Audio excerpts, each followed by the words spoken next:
1940s में Holocaust के समय विक्टर फ्रैंकल ने कई साल कंसंट्रेशन कैंप्स में एक कैदी की तरह काटे और उनके माँ बाप, भाई और पत्नी को जान से मार दिया गया था। उन्हें बाकी जूइश कैदियों के साथ काफी गंदी हालत में रखा जाता था।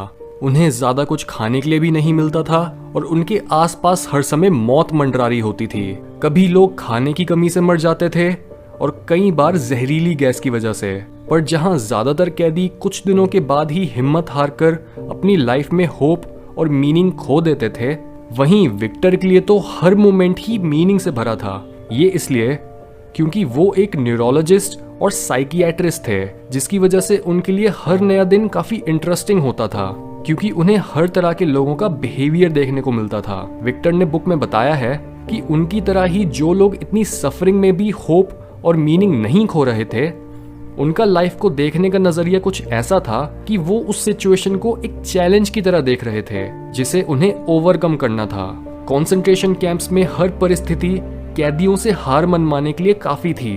हर इंसान से उसके सारे सपने और हिम्मत छीन ली जाती थी और जो चीज उनके पास बचती थी वो है हर इंसान की ये चूज करने की एबिलिटी कि वो इस सिचुएशन पर कैसे रिएक्ट करता है। इस फ्रीडम की बात एंशिएंट स्टोइक्स और इवन मॉडर्न एग्जिस्टेंशियल फिलोसोफर्स ने भी करी है। और एग्जिस्टेंशियलिज्म का तो सेंट्रल थीम भी यही बोलता है कि जीने का मतलब है सफर करना और सफरिंग में डटे रहने का मतलब है अपनी सफरिंग में मीनिंग ढूंढना।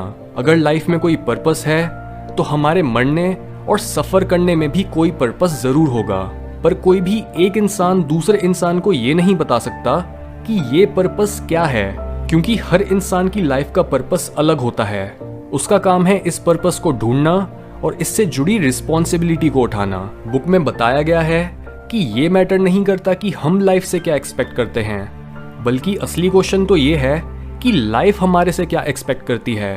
अपने आप से लाइफ का मीनिंग पूछने के बजाय अपनी सिचुएशन को ऐसे देखो कि लाइफ हर मिनट और हर घंटे आपसे पूछ रही है कि आप इस दुनिया में क्या कंट्रीब्यूशन देना चाहते हो।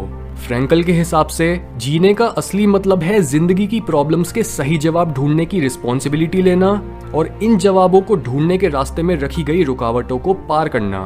यानी अपनी लाइफ में एक लोड उठाना या फिर किसी चीज के लिए रिस्पॉन्सिबल बनना बहुत जरूरी है। फ्रैंकल ने जर्मन फिलोसोफर फ्रेडरिक नीचा को कोट करते हुए बोला है, he who has a why to live can bear with almost any how. यानी जिस इंसान की लाइफ में कोई मीनिंग और रिस्पॉन्सिबिलिटी है वो लाइफ की हर मुश्किल को झेल सकता है। इवन अपने साइकियाट्रिक वर्क के दौरान भी फ्रैंकल ने अपने कई पेशेंट्स में देखा कि उनकी लाइफ में मीनिंग कितना जरूरी था। उन्होंने ऑब्जर्व करा कि जिन पेशेंट्स के पास कोई मीनिंग नहीं था उन्हें आसानी से चीजों की लत लग जाती थी, उन्हें गुस्से की प्रॉब्लम थी और उनमें डिप्रेशन भी ज्यादा था। इसके साथ ही फ्रैंकल ने यह भी बताया है कि मीनिंग एक आरामदायक लाइफ, सक्सेस और पैसे से रिलेटेड नहीं है, क्योंकि जब हमारी लाइफ थोड़ी आसान हो जाती है और हम कंटिन्यूसली जिंदा रहने के लिए लड़ नहीं रहे होते, तब हमारे दिमाग में क्वेश्चन आता है कि हम जिंदा रहें किस लिए। आज के समय पर ज्यादातर लोगों की यही कहानी है। उनके पास जिंदा रहने के साधन तो हैं, पर उनके पास कोई रीजन नहीं है जिसके लिए वो जिंदा रहें।